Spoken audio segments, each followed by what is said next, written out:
Oh, Father, thank you for this time we have in your presence and in studying your word. And I pray that you will open up our hearts and our minds to understand it, to be drawn closer to you through this process. We just take a moment to breathe. We ask forgiveness for our own sins, our own selfishness or self-focus, or any of the things that keep us from being wholeheartedly focused on you. And right now, we confess anything as an idol that comes before you, and we ask for your forgiveness. And pray that you help us to be 100% present and focused here, to push away all the things that are on the periphery of our minds and help us to be 100% here, focused on your word, growing closer to you through this process, Jesus, that we may know you, be changed by you, and be set free to live lives of just abundance in service to you. In your name we pray. Amen. All right, ladies, so we are on Jacob Part 2 this week. We're going to be looking a little bit more at the life of Jacob. As I've mentioned, every week we are doing an overview of the Pentateuch, so the first 5 books of the Bible: Genesis, Exodus, Leviticus, Numbers, Deuteronomy. And as I've mentioned each week, the reason that we are studying the Pentateuch is because Jesus says the Pentateuch is about him. And so we are looking for, what does God want us to know about who he is, who we are, and the expectation for Christ as we study these first books of the Old Testament. So let's just do a very brief review. You ladies can call it out and give me some answers. So today we're going to be looking at Genesis 31 through 36. Let's start with our 5 W's. So who is the author of Genesis, ladies? It is Moses, exactly. We know that he, though he does not call himself the author, we know he is qualified. We know he is an eyewitness. We know that the Lord commands him to write down his words. And we know from the inner testimony of the Bible, from both the Old and the New Testament, say that Moses was the author. The writings of Moses, the law of Moses, those are other words used or phrases used to describe the Pentateuch. Who is Genesis written to? It is written to the Israelites, good, and the Eve as they're just about to enter the land of Canaan. And we have to remember that this was written to a nomadic Semitic people group 3,500 years ago. It was not written to us, but it was written for us. Exactly. Good job, ladies. So when was it written? Approximately 1406 BC, or at least sometime before then, as that's the date we believe that Moses passes away. What type of writing is Genesis? And the phrase I've given you comes from a professor named John Walton, and the phrase is theological history. Genesis is theological history, that Moses writes real history in order to teach theology. He does not write everything that happens to the Israelites. It is not a full historical book, but he chooses the stories, the accounts, through the inspiration of the Holy Spirit, that he wants us to read, to know, to learn, so that we would know Jesus better. It is a story of a kingdom people that God is creating, a kingdom that is fulfilled in Jesus.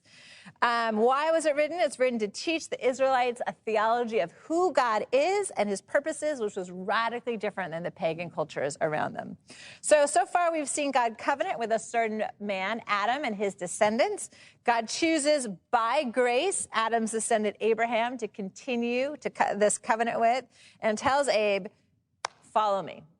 And if you follow me alone, I will covenant with you. And we've talked about the 3 P's of the covenant. You can shout them out. They are progeny, as many descendants as the stars in the sky. Promise that the whole world will be blessed, the descendant of Abraham, and place that the land of Canaan will be an everlasting inheritance to them if they are faithful.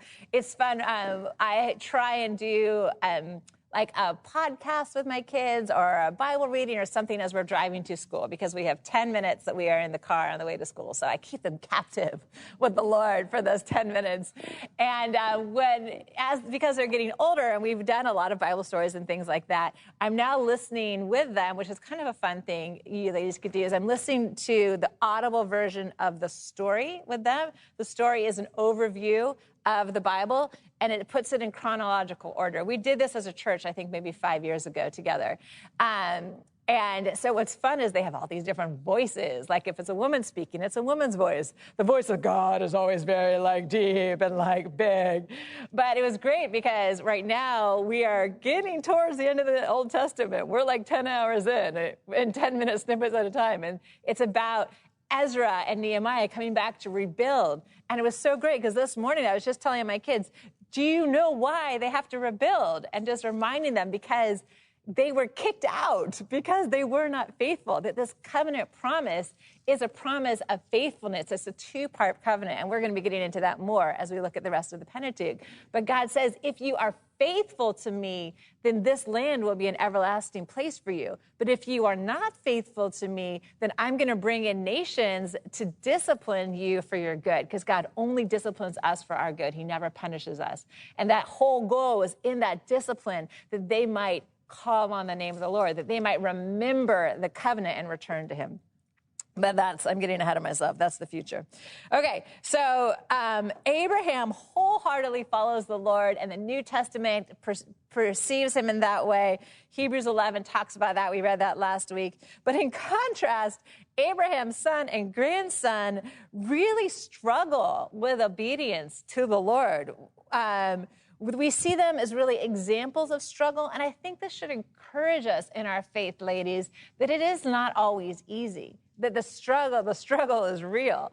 That last week we saw Isaac not act in faith because, ladies, which of the twins was he supposed to bless? Who does he know he's supposed to bless? He's supposed to bless Jacob, right, because of the prophecy and when Rebekah's pregnant. But who does he attempt to bless? He attempts to bless Esau. There's a question. Who is he supposed to bless? He's supposed to bless Jacob. But who does he attempt to bless? He attempts to bless Esau. And the Lord thwarts his plans and says, I am the one who's going to make this happen, not you. And then remember, we talked about this last week, that when Jacob realizes, when Isaac realizes he has blessed Jacob, remember what he does? He trembles violently as he has his come to Jesus moment, as I said, where he suddenly realizes, oh my gosh, none of my plans are actually going to work if the Lord determines a different plan and a different path. So, Esau, I like to say, does not have a come to Jesus moment in this moment, because he is raving mad when he figures out that he has not been blessed and Jacob has been blessed instead of him. So Rebekah sends Jacob to her brother Laban in Haran in the pretense of obtaining a wife from among her relatives for him. But what is Rebekah really trying to do? She's trying to do what? To save Jacob, right, to protect him, because she knows that Esau is going to try to kill him. So last week, we saw Jacob arrive in Haran, find Laban. After a month or two, Laban says, name your wages. And he says, I will work for 7 years for your daughter, Rachel, who we get the sense that he just falls immediately in love with the moment he sees her at the well with the sheep. So he says he'll work 7 years for her, and Laban, and so after 7 years, he gets tricked. He gets duped. This person who has tricked his own father is now tricked himself. And so who does he actually end up marrying? He marries Leah, unfortunately the unloved sister, described as weak eyes, which is supposed to mean sort of not beautiful. So Laban says, you can have Rachel too if you work for me 7 more years. So when those years are up, Jacob says, I want to be on my way. I have been here 14 years. I am done. But Laban detains him, saying, work for me longer, and I'll give you sheep and goats as your wages. Laban has been told in a dream by the Lord that he is prospering because Jacob is in his home. And so he wants to keep Jacob there because he wants to keep prospering. So 6 years go by, and Jacob's herds increase significantly. He has Joseph. It's after this time when Joseph is born that he says, I'm done. I want to go home. He's also sensing that Laban and his sons are not so fond of him anymore, that his herds have really increased more than Laban's. So he decides to leave. He fears that Laban will try and detain Rachel and Leah and these 11 children. And so he doesn't have an army to fight, and so he decides he's going to sneak off. It all happens during sheep shearing time, which is when Laban and his sons would be pretty far away, sort of outside the camp and very occupied for a number of days. And during this time, remember that Rachel steals something as they're about to go. Do you remember what she steals? The idols. She steals the household idols, which are called, it's the word teraphim in Hebrew. These are possibly used for divination. They could have been very large, but in this case, they seem to be very small because we're going to see her sitting on them. If Laban has these, though, if Laban is serving these, what do we notice, therefore, about Laban in relationship to Yahweh? He's not a God follower, exactly. This sense of him hearing from the Lord, we sense that he practiced divination and God just sort of like made his way in and was like, I know you're not seeking me, but I'm still going to tell you. So teraphim were supposed to belong to the oldest son and were considered part of one's inheritance rights. They were likely ornate and costly, and they showed sort of who was the one who would be inheriting everything from the father. So I mentioned last week, a groom is supposed to pay a bride price for his new wife. That's why Jacob works 14 years for these two daughters, because he comes with nothing. So the tradition, though, was the father was supposed to give back a significant portion of the bride price to his daughter. It was like a means of like insurance or security for her. So the groom's family gives a big price to the father of the bride for the daughter, because the idea is this able-bodied worker is being transferred from one family to another, so they pay for her. But the father of the bride was supposed to give a significant portion of this bride price back to his daughter. And that was sort of like hers and hers alone. It was her insurance, her security. He's sending her off to be with this new family. He doesn't know what's going to happen to her. So, but Genesis 31, 14 through 15, when Rachel and Leah are agreeing to leave Jacob, I'll read that in just a minute, they cite one reason is that their father has cheated them also, that they also feel cheated. He has given them, it says, he has given them no share in their father's inheritance. So the sense that he did not ever give back to them any part of this bride price, this 7 years of working. So it says he has used up what he's paid for them. So let's actually start there. So Genesis 31, verse 14 is where we'll begin today. Then Rachel and Leah replied, do we still have any share in the inheritance of our father's estate? Does he not regard us as foreigners? Not only has he sold us, but he has used up what was paid for us. So we see these words as giving us insight into the sense that Laban should have been giving into their sort of inheritance, but he's not. So they also feel pretty angry at him. Clearly, the girls are not happy with their father. There is no remaining loyalty between them and their father. They're like, we're done with you too.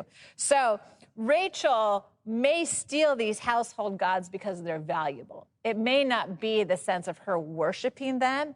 It may have been a sense of taking something from her father that was a very valuable thing, but also maybe something that he would care about. You kind of get the sense that she's mad at him. So she's like, I'm going to take what's the most, what's important to you. So it may not have been a sense of worship. It may have been ulterior motives while she takes these. So I'm not trying to excuse her. It seems that it's kind of like an act of retribution or revenge that she brings them, that she takes them. I'm just wanting to give a little bit of an explanation into probably why she takes them. Again, not excusing her behavior. But so Jacob's going to learn, or Laban is going to learn that they have all fled, and he's going to pursue them with a group of his relatives as witnesses, possibly even as a little bit of an army. So let's read how it all goes down. So I'm going to read Genesis 31, 22 through 35. On the third day, Laban was told that Jacob had fled. Taking his relatives with him, he pursued Jacob for 7 days and caught up with him in the hill country of Gilead. Then God came to Laban the Aramean in a dream at night and said to him, be careful not to say anything to Jacob, either good or bad. Jacob had pitched his tent in the hill country of Gilead when Laban overtook him, and Laban and his relatives camped there too.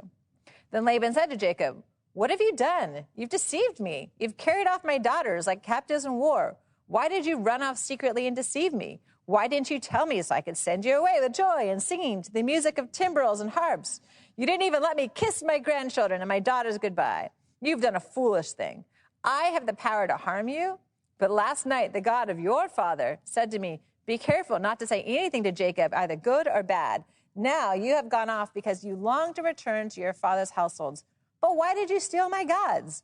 Jacob answered Laban, "I was afraid because I thought you would take your daughters away from me by force. But if you find anyone who is your gods, that person shall not live. In the presence of our relatives, see for yourself whether there is anything of yours here with me, and if so, take it." Now Jacob did not know that Rachel had stolen the gods, his beloved wife. So Laban went into Jacob's tent and into Leah's tent and into the tent of the two female servants, but he found nothing. After he came out of Leah's tent, he entered Rachel's tent. Now Rachel had taken the household gods and put them inside her camel's saddle and was sitting on them. Laban searched through everything in the tent but found nothing. Rachel said to her father, "Don't be angry, my lord, that I cannot stand up in your presence. I am having my period." So he searched but could not find the household gods. Don't you love what's in Scripture? It's like all real, a little bit gritty. Laban paints himself as the one who has been wronged, doesn't he? "I am so wronged by you. You stole my daughters and my grandchildren. I would have sent you off with a festival. And you stole my teraphim, my household god." So you see Jacob really starting to get mad here. And so Jacob, verse 31, says he left secretly because he was, why? Because he was afraid. That's why he leaves secretly. He thought Laban would take his wives and his children, how? What does it say? By force. That's what he thinks. So Jacob says, "I stole nothing of yours. If you find anything that belongs to me, that person will die." He has no idea that Rachel has stolen these gods. And Rachel is going to use her time of the month as her way to hide the gods. She's like, "Sorry, Dad, I can't get up." Because at that time, they didn't have the amazing modern aids that we women use now for our time of the month. I was actually telling my 9-year-old daughter, who's very curious about all of this, I was like, be thankful you live now, because even your grandmother can tell you about what it used to be like. So but at that time, they would literally sit on rags as their means of, dealing with it. That they could not just get up and run around because they didn't have our same devices. And so they would sit, I think, pretty much the entire time. I think that's even where the phrase "on the rag" comes from, is because you literally just had to sit on rags. And so she says she's sitting on rags. "I can't get up. So now that no gods have been found," now Jacob is like mad. He is seriously mad. He's like, because up to this point, he's kind of been through the struggle over these years. He's actually shown himself to be a very honest, hardworking man under Laban. Though he left quietly, he has taken nothing that belongs to Laban. He's literally only taken what the Lord has given him. He has been tricked into marrying both daughters, and we've never seen him seriously have a fit about it. He has been mistreated by Laban as a shepherd. We watch the years of frustration just coming out in our next verses. He's just going to be like, pretty much, "How dare you, Laban?" So, verse 31, picking up in verse 36. Jacob was angry and took Laban to task. I love that. "What is my crime?" he asked Laban. "How have I wronged you that you hunt me down? Now that you've searched through all my goods, what have you found that belongs to your household? Put it here in front of your relatives and mine, and let them judge between the two of us. I have been with you for 20 years now. Your sheep and goats have not miscarried, nor have I eaten rams from your flocks. I did not bring you animals torn by wild beasts. I bore the loss myself. And you demanded payment from me for whatever was stolen by day or night. This was my situation. The heat consumed me in the daytime, the cold at night, and sleep fled from my eyes. It was like this for 20 years I was in your household. I worked for you 14 years for your 2 daughters and 6 years for your flocks, and you changed my wages 10 times. If the God of my father, the God of Abraham, and the fear of Isaac had not been with me, you would surely have sent me away empty-handed. But God has seen my hardship and the toil of my hands, and last night he rebuked you. Laban answered Jacob, the women are my daughters, the children are my children, and the flocks are my flocks. All you see is mine. Yeah, what can I do today about these daughters of mine or about the children they have born? Come now, let us make a covenant, you and I, and let us serve as witnesses between us. He's totally been rebuked here. He's like, what? So Jacob took a stone and set it up as a pillar. He said to his relatives, gather some stones. So they took stones and piled them in a heap, and they ate there by the heap. Laban called it Jegar Sahadutha, and Jacob called it Gilead. Laban said, this heap is a witness between you and me today. That is why it was called Gilead. It was also called Mizpah because he said, may the Lord keep watch between you and me when you are away from each other, when we are away from each other. If you mistreat my daughters, and if you take any wives besides my daughters, even though no one is with us, remember that God is a witness between you and me. Laban also said to Jacob, here is this heap, and here is this pillar I have set up between you and me. This heap is a witness, and this pillar is a witness that I will not go past this heap to your side to harm you, and you will not go past this heap and pillar to my side to harm me. May the God of Abraham and the God of Nahor, the God of their father, judge between us. So Jacob took an oath in the name of the fear of his father Isaac. He offered a sacrifice there in the hill country and invited his relatives to a meal. After they had eaten, they spent the night there. Early the next morning, Laban kissed his grandchildren and his daughters and blessed them. Then he left and returned home. So Jacob has had his momentary tirade at this point. You almost see, though, like all 4 women kind of glowering at Laban. They're like, what have you done for us? And you see, I almost feel like the relatives are probably kind of shifting uncomfortably at this point. They're like, you dragged us. It's probably about a 7-day journey. You dragged us this far, and now your son-in-law is telling us that you're the one who cheated him? So Jacob's kind of like, they're kind of like, why are we pursuing Jacob? So the end result is Jacob and Laban make a covenant. They set up stones as witnesses. Neither of us will cross this heap of stones. Laban will stay on his side. Jacob will stay on his side. If one were to cross over, it would be considered an act of aggression, almost war. The treaty signals also the parting of these 2 families descended from Terah. Before they had intermarried, right? We have Isaac and we have Rebekah. Then we see Jacob with Leah and Rachel. The treaty says, there will be no more fleeing to Haran. We are separated and done with each other. They eat a meal together as a sign of sealing this covenant. Notice that how the heap of stones is actually given 2 different names.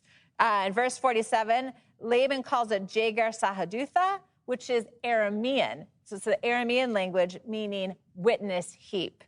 In verse 48, Jacob names it Gilead, which is simply the Hebrew word for the exact same thing. So it's witness heap in 2 different languages. One of the commentators I've been reading, Matthews, thinks the 2 names further distinguish these 2 people groups. So from this point on, the Israelites and the Arameans are going to be 2 totally different people groups. They are separated. Even they are both descended from Terah. So it's curious. I was curious what happens to the Arameans after this. And so I did a little Google search. There's a really great organization online called gotquestions.org. It's just great. They're Christian. They're very conservative theologically, and I just love them. So I'm going to read you a little portion. You have it also on your class notes. So this is what they report about the Arameans. During the reign of King David, the Arameans of Damascus came to the help of another group of Syrians. So the Arameans essentially become the Syrians. David defeated them, and the Arameans were forced to pay tribute. Later, the Arameans joined forces with the Ammonites in war against Israel. The Israelites defeated Aram again and kept them in subjugation. This arrangement lasted through the reign of King Solomon. After the time of Solomon, the Arameans were a perennial thorn in Israel's side. They fought Israel during King Ahab's time, and Israel won. In another battle, however, they killed Ahab. They raided Israel and later laid siege to the capital, Samaria. Elisha predicted the atrocities that the Arameans would commit. The Arameans fought King Joram of Israel and wounded him. They fought King Joash of Judah and wounded him. The eventual fall of Jerusalem at the hands of Babylon was aided by the Arameans. That's crazy. Aided by them. It's in a wonderful demonstration of God's grace and power, Elisha healed Naaman the Syrian of leprosy. Naaman, the commander of the army of the king of Aram, was an enemy of Israel, but he humbled himself enough to seek the Lord's help. Naaman discovered that God is merciful to all those who call upon him, even Arameans, and that discovery drastically changed Naaman's worldview. Now I know that there is no God in all the world except in Israel. So interesting to see how there's going to be continual conflict between these two families from here on out. We realize that conflict can arise in any family, ladies, but we now live under the grace of Jesus Christ, and that does allow us reconciliation. That in many situations, I believe if we submit to the Lord, that he will bring about healing and reconciliation. The hard part is our submission. That's what's hard.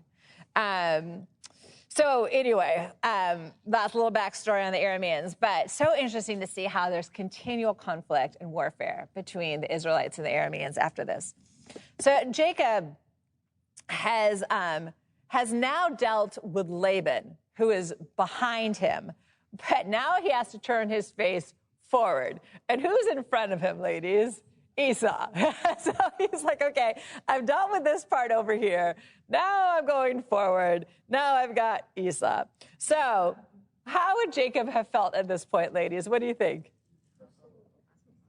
What was that? Pursued.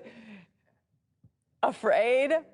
Like worried. What's going to happen? I haven't seen my brother in 20 years. I cheated him out of his birthright. So Jacob knows how he left Esau, and he's really not sure how it's going to go down after this. So he sends messengers to Esau ahead of him to kind of get a pulse of Esau's response to him. And let's see what happens. So I will pick up our story in Genesis 32, 1 through 21. Jacob also went on his way, and the angels of God met him. When Jacob saw them, he said, "This is the camp of God." So he named the place Mahanaim. Jacob sent messengers ahead of him to his brother Esau in the land of Seir, the country of Edom. He instructed them, "This is what you are to say to my lord Esau. Your servant Jacob says, I have been staying with Laban and have remained there till now. I have cattle and donkeys, sheep and goats, male and female servants. Now I am sending this message to my lord that I may find favor in your eyes." When the messengers returned to Jacob, they said, "We went to your brother Esau, and now he's coming to meet you, and 400 men with him."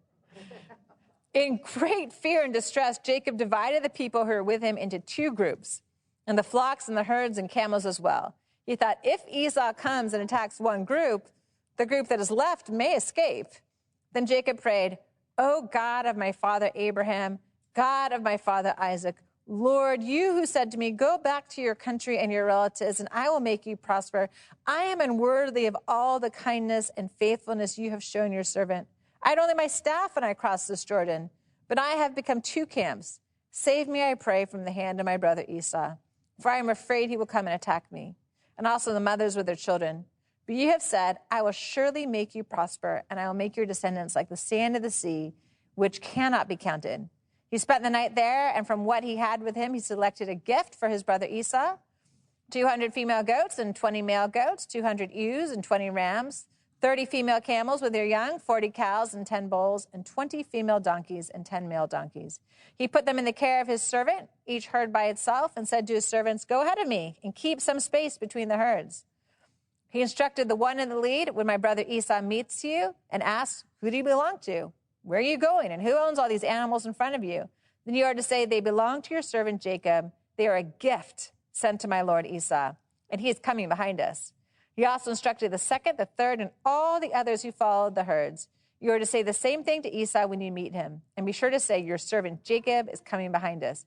For he thought, I will pacify him with these gifts I'm sending on ahead. Later when I see him, perhaps he will receive me. So Jacob's gifts went on ahead of him, but he himself spent the night in the camp.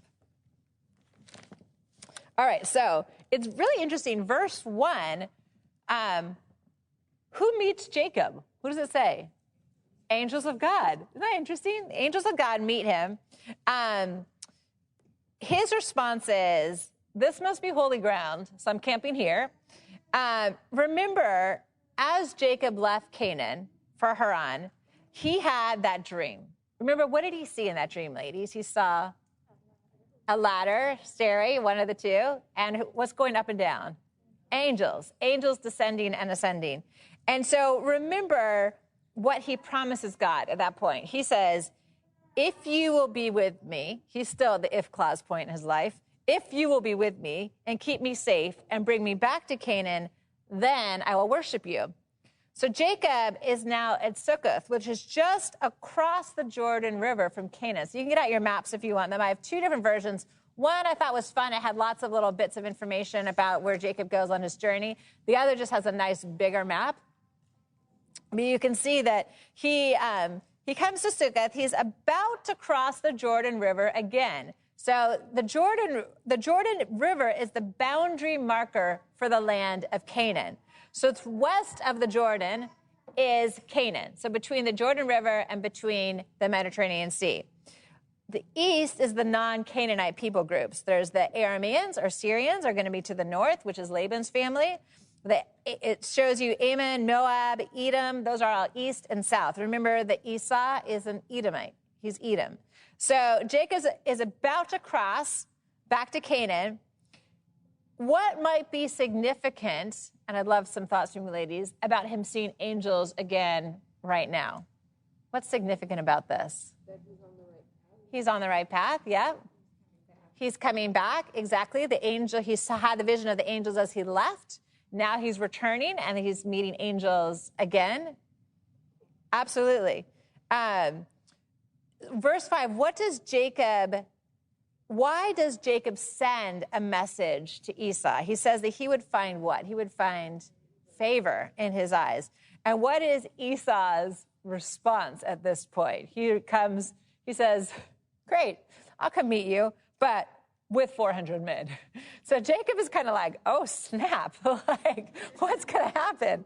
So this does not appear to be a peaceful company that is coming out to meet him. So, and then really we kind of wonder, and I don't have a full answer for this, but we'll think about this. Why would Esau need 400 men to meet Jacob? Jacob, I mean, that's really only would be an act of either offense or self-defense, that he would come with armed men. So Jacob decides to divide up his family according to who he loves most, which is not necessarily recommended, ladies. But he does do something very right in this process. Jacob's struggle has been whether he's going to rely on himself or if he's going to rely on God. That's been his continual struggle this whole time. He says, do I trust God to bring about his plans, or do I need to help and intervene?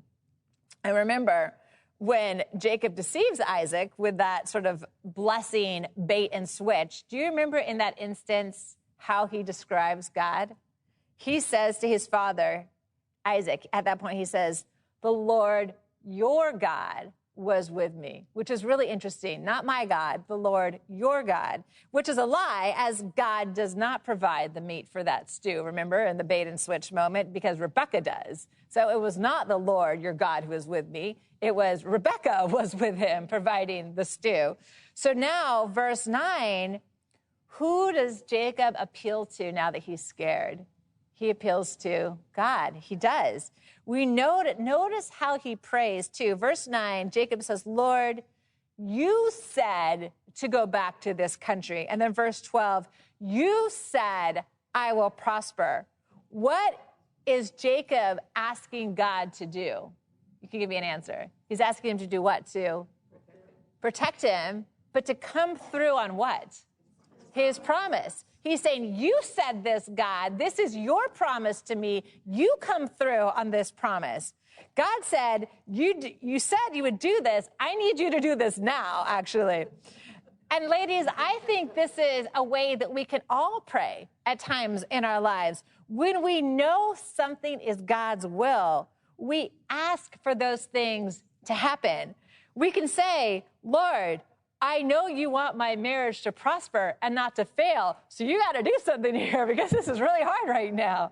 Or, Lord, I know you want my children to follow you faithfully. I'm not praying if it's your will for them to follow you faithfully. It is your will for them to follow you faithfully, so make them follow you. Or, Lord, I know you want me to walk in freedom and not be weighed down by sin, so set me free, Lord. We can pray according to God's promises. We don't have to say, oh, set me free if it's your will. It is his will. Or make my marriage great if it's your will. It is his will. So we can pray boldly like Jacob. If we know something is in line with God's plan and his will for our lives, we just got to pray for that. Lord, you come through in this because I can't do this alone. I have prayed that prayer in my marriage, definitely at times, because it is not always easy. We know that once we're in 15 years deep like I am now. So that is interesting. He still describes him as God of my father Abraham and God of my father Isaac. It may be at this point, because we see his heart turning, that he's identifying who he's praying to. This is not a random Canaanite God. This is the God who's revealed himself to my father and my grandfather. You are who I am praying to. Because to me, it seems we see his heart is changing at this point. In verse 10, he says, look at his attitude. He says, I am unworthy of what? I'm unworthy of your kindness and your faithfulness.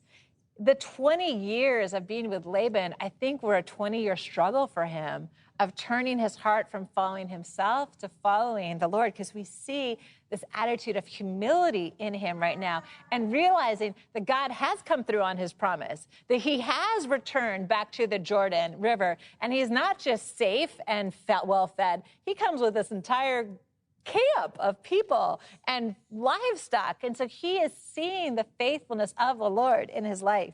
So I think Jacob's heart has changed by this point. He is no longer trusting in himself. He is trusting in the Lord. We too say, Lord, I am unworthy of your faithfulness and your kindness in my life.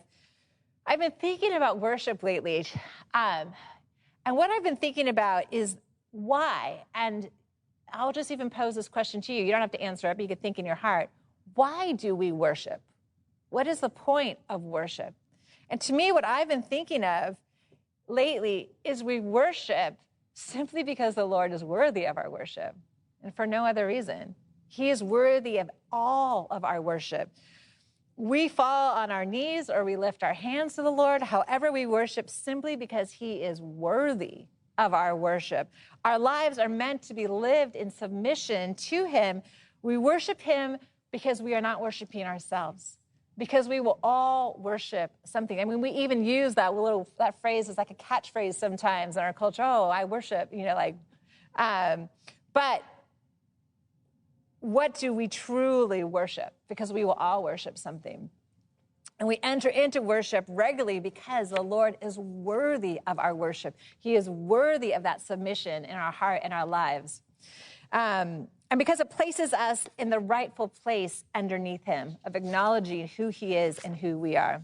So as Jacob calls on God to come through for him, God is going to show up in another really interesting theophany. Jacob is going to wrestle with a figure who seems to be God himself. Jacob physically wrestles with God. Have you ladies ever wrestled with God? I have. Sometimes it's been kind of a question of, Lord, what are you doing? Sometimes that's the wrestle. It's not, I will not say I have physically wrestled with God in my life, but I have wrestled with the Lord. In fact, I was sharing with this table over here that 2 nights ago, I literally was up almost the entire night wrestling with the Lord. I walked out of a meeting on Monday. Really, I had in thinking, meeting with some people, thinking about women's ministry at our church, and I walked out without clarity, like just Lord, what are you doing? I don't know what you're doing. I don't even know what my next steps are. And I had sort of thought I was being led in one way, and I was really receiving some feedback about going potentially in another direction. And I know the part of being in a ministry or any leadership position is we're all going to get feedback from multiple sources in multiple ways. And what we have to do is we have to be able to split that and say, Lord, what are you doing? Where is your heart? What do you want? And so that's kind of where I was as I walked out of this meeting Monday, is just going, Lord, what is your heart? What do you want?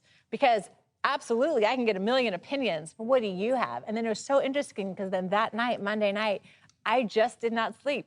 And what's interesting is I had no caffeine and no alcohol, which those are the two things that usually might make me not sleep. And I just was awake the entire night up until I think I finally maybe fell asleep about 4:30 in the morning. It might have even been later because I heard my husband getting up, and he's an early riser, about 5. And I was like, oh, well, he's up. See if I sleep. But it was the sense of God just speaking to me and telling me that he wanted to speak to me. And in the past, sometimes when I've had those moments, I've felt very frustrated. Like, I just want to be asleep, Lord. And what I'm realizing is when these times come, when God brings us into this sense of wrestling, to enter into that. Because the Lord, what a gift the Lord wants to speak to us. And so even though I did not want to, I got up in the middle of the night and I started journaling. Just, what are you saying to me, Lord? How are you speaking to me? And then also saying, and Lord, if this is what you're doing, if you are keeping me awake, the only reason that I want to sleep is fear. I'm worried about everything I have to do on Tuesday, which is including researching and writing the study for you ladies.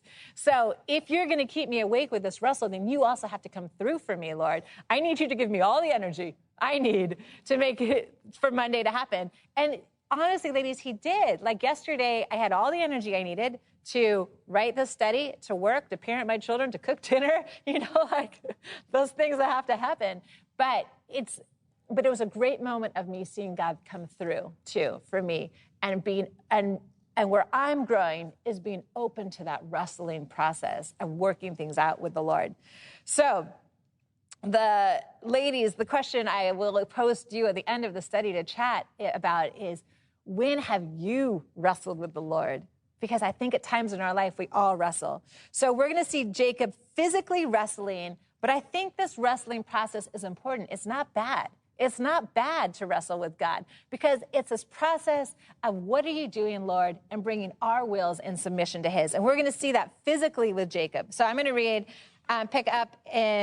we're in 32, picking up in verse 22. That night, Jacob got up and took his 2 wives, his 2 female servants, and his 11 sons, and crossed the ford of the Jabbok. After he had sent them across the stream, he sent over all his possessions. So Jacob was left alone, and a man wrestled with him till daybreak.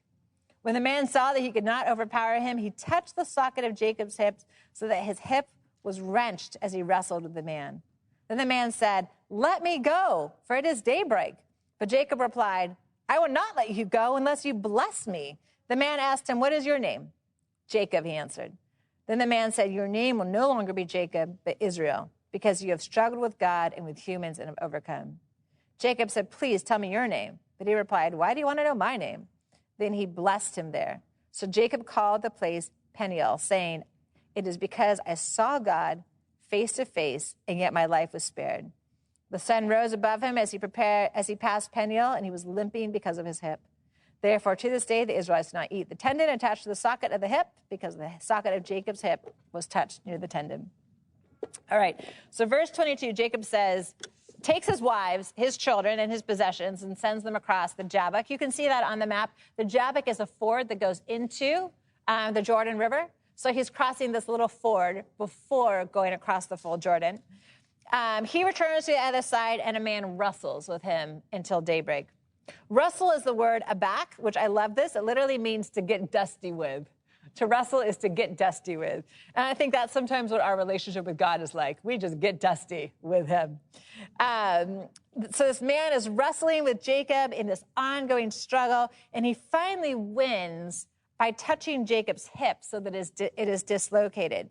Since all the man had to do was touch Jacob's hip to dislocate it, doesn't it seem like the man could have won at any point? Because all he had to do was touch the hip. His mere touch cripples Jacob. So what does this tell us about the man and his intention? What do you think, ladies? It seems that this man, this theophany, this figure of God, his intention was to wrestle because he could have won at any point, right? And so sometimes that's what God wants, is that process of wrestling with us. Jacob says he will not let go until the man blesses him. And I think that that's an example for us too, ladies, of how we need to cling to God in the midst of whatever we are wrestling with. The struggle, sometimes the path does not seem clear for us, but we don't turn our back on God. We cling and we enter this wrestling process until we get clarity. And as an answer to the request of blessing, the man renames Jacob. Okay, remember, what does Jacob mean, ladies? Do you remember? It means deceiver, heel catcher. Yeah, he who catches the heel, deceiver. Israel means he struggles with God. So what does this name change do as we think it through? From deceiver to he struggles with God. Any thoughts, ladies? Yes, he shows the metamorphosis, the change in him. He is no longer a deceiver. He is someone who enters in to this process with God. The word for struggle is the word sarita. Verse 28, it says, the name means Jacob has struggled with God and with men is overcome. So the word for struggle is the word sarita, meaning persist, and to exert oneself, to persevere. So Jacob has persevered with God. Overcome is the word tikal, meaning to have power, prevail, and endure. So Jacob has persevered with God and has endured, has prevailed. And ladies, that is the sign of truly walking with Christ, is when we struggle and we overcome, when we keep going, when we are not like the seeds that fall on the rocky ground, right, that fall away. So Jacob has endured with God. He has persevered. We achieve steps of victory in our faith when we struggle with God and come out on the other side with clarity, wisdom, direction, discernment. Since Jacob believes this man can bless him, what does it show about how Jacob knows the identity of this man, right? He's like, this man can bless him. So who does he believe this man is? He must be God. Exactly. And then verse 30, Jacob calls the location of the place Peniel, which means the face of God, because he has seen the face of God. And what has he done? He has lived. He has been spared. Exactly. So this is the moment of Jacob's transformation, his final surrender to the Lord. The Lord faithfully provides for Jacob Israel. And so the following day, Jacob will meet Esau. I'll just read you a couple verses. So this is their reunion. So verse 33, 1-4. Jacob looked up, and there was Esau. It's like, dun, dun, dun. So, coming with his 400 men. So he divided the children among Leah, Rachel, and the two female servants. He put the female servants and their children in front, Leah and her children next. And Jacob, next, and Rachel and Joseph in the rear. He himself went on ahead and bowed down to the ground 7 times as he approached his brother.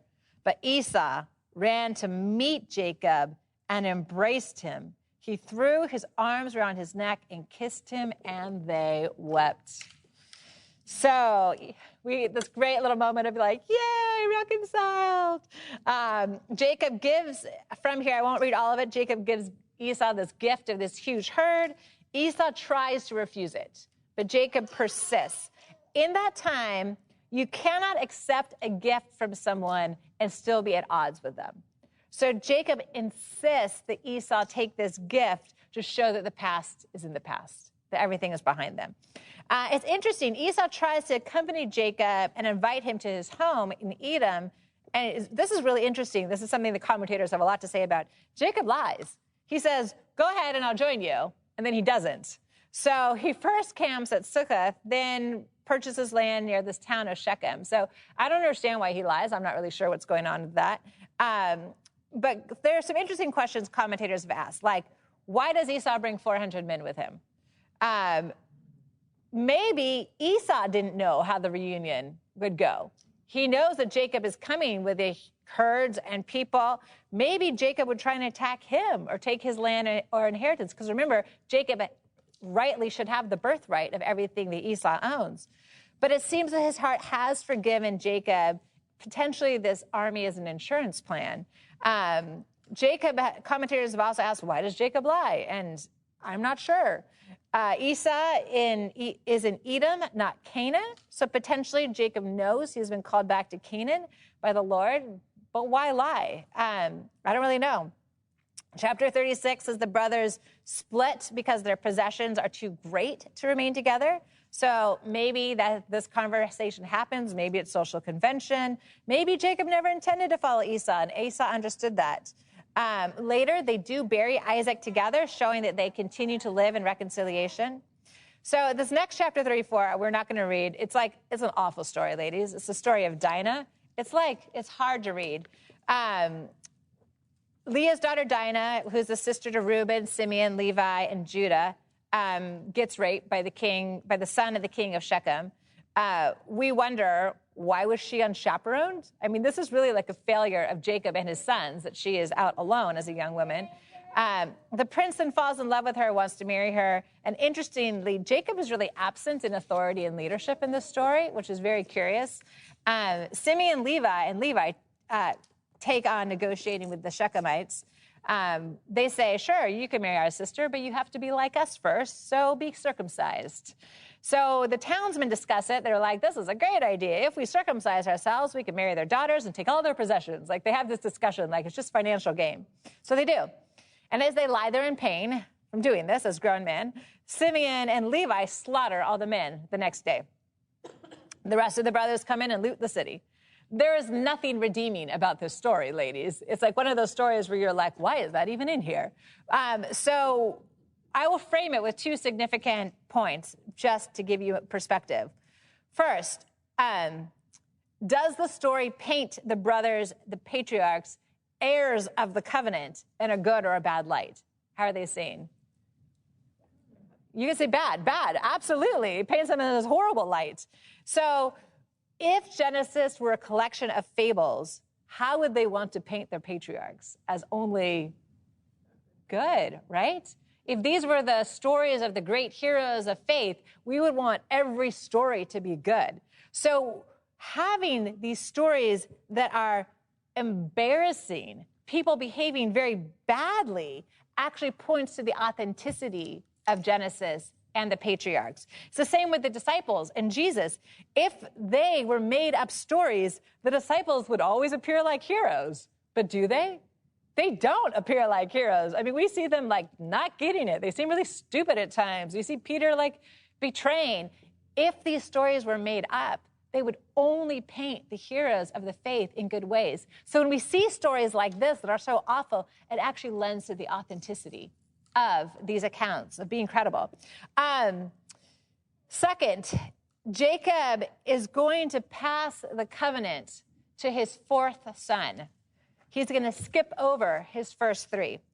Remember, the covenant blessing is essentially supposed to go to the oldest child. Well, we're not going to read this part either, but Reuben ends up sleeping with Bilhah, which is one of Jacob's concubines. And it's considered such an awful thing that now he's out. No covenant blessing for you. So Simeon and Levi are the next two in line. Who are the two that attack the town? It's Simeon and Levi. And in Jacob's final blessing, which we'll read in 2 weeks, he cites this as the reason that he passes the blessing over Simeon and Levi. So the blessing does not go to Reuben, does not go to Simeon and Levi. Who is son number 4? Judah. Should ring some bells for us. Tribe of Judah, covenant blessing. So this is why the blessing gets passed to Judah as son number 4, because the first 3 have screwed up so royally. So that's a little perspective. That's, I think, another reason why this story of Dinah is included, because it shows us why the blessing is passed to Judah, passed over these sons. So chapter 35, Jacob returns to Mamre. He finally goes to see his father Isaac after all this time. En route to Mamre, Rachel dies, giving birth to Benjamin, Joseph's little brother. We learn Isaac dies at age 180. Jacob and Esau bury him together. Chapter 36 gives us the lineage of Esau, which we won't go through, but it's what it's saying, having this lineage, is these are historical accounts. These are real people. So, and that brings us to 37, which we will pick up next time we meet, and we're going to get to meet Joseph and spend 2 weeks on Joseph, which seems to be the one child that gets it right most of the time, not all the time. And we'll return to that. So, ladies, I'd love to have you stay for a few more minutes, and I think what I'll do is, why don't you chat, and at this week we'll try this at 10:45. Or 10:44. I will do a closing prayer over all of us. So, questions for you, ladies, simple. I would love to have you share a time that you wrestled with God, that you sort of entered into that process of wrestling. What were you wrestling over? What was the outcome? And then also, as I always love, you can always share a prayer request with each other. But why don't you talk about that question or that sense of wrestling? And then I'll wander around too if you ladies have any questions as well.